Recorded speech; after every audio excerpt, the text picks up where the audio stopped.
le plaisir de vous retrouver sur Medi 1 pour ce nouveau numéro de l'invité de la rédaction.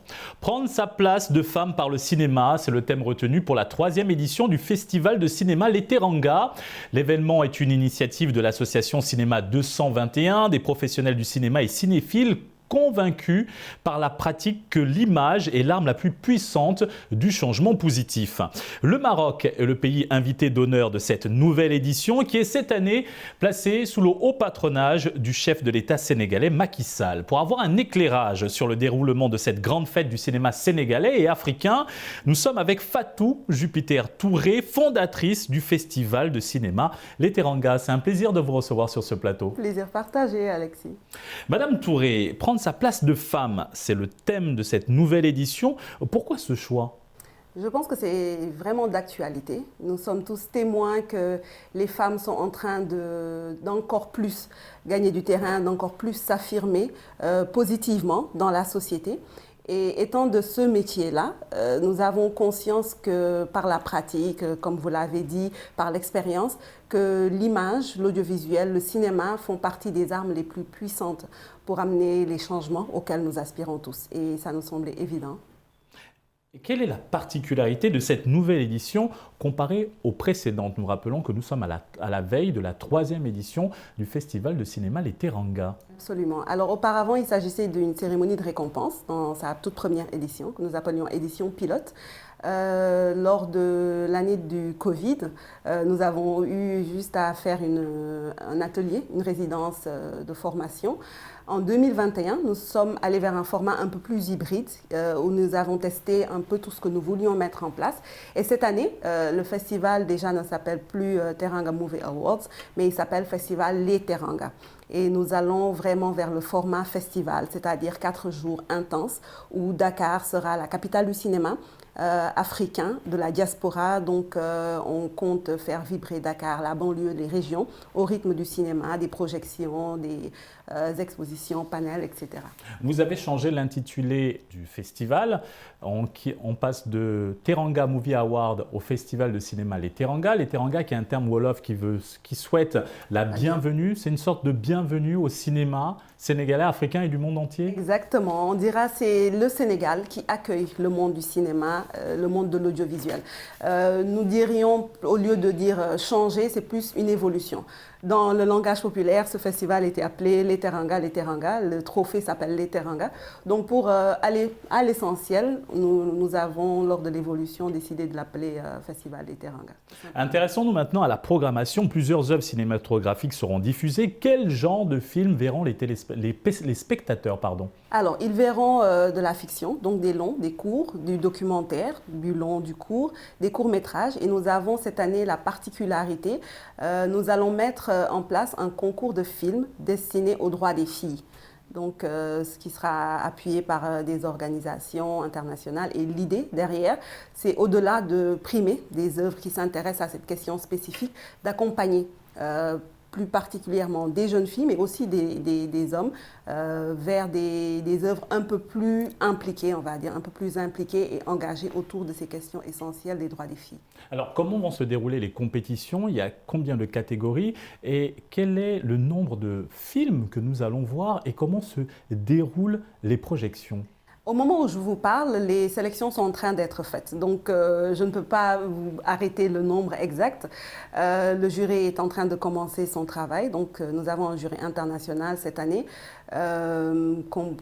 avec des personnalités qui viennent du monde entier. Donc les catégories en compétition, ce sera de façon classique, meilleur acteur, actrice, meilleure œuvre de fiction. Il y a le prix du chef de l'État qui a été instauré depuis l'année dernière.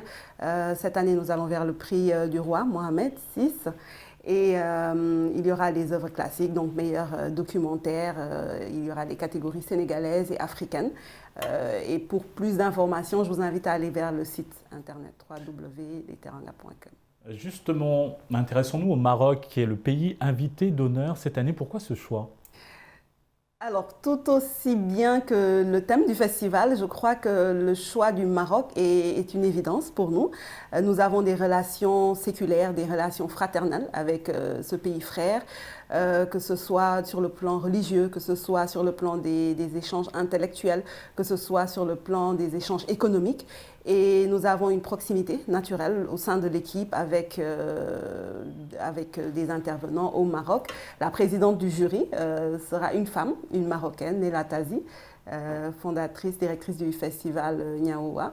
Et voilà, je pense que ça va être une occasion, encore une fois, de magnifier ces relations exceptionnelles. Ce festival est aussi largement consacré à la place que les femmes doivent prendre dans la société, mais aussi dans le cinéma. Combien de réalisatrices ont été mobilisées pour cette 3e édition ?